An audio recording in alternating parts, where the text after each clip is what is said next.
ne sənətim var, nə işim gücüm, nə Sənətim var. Nə vəzifəm var, nə də hörmətim var. Nə pulum var, nə də Şöhretim var. Yanımda fırlanmağımın Adı nədir?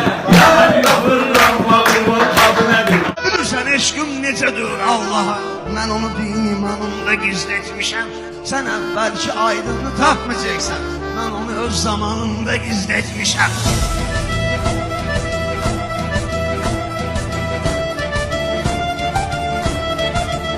Meyxana nə olursa olsun, bıraxmışam, cana nə olursa olsun. Vəfasız insana nə olursa olsun, amma vəfalı köpəyə bir şey olmaz. Məndən uzaq elə qurban sənə zəhri marvi. Doza soxarsan yıxılar, polda qalar qardeşim.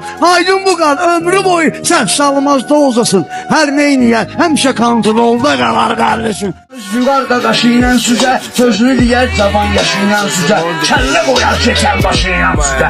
O təsirindən çırılıb gedərsən. Cənəyə, cənəyə, dedilər minə su, dedilər minə.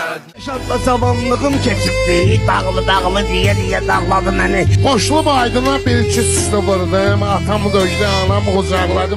Adam qızın dalıcan düşür, sənsə deyirsən qıza gəl dalımca.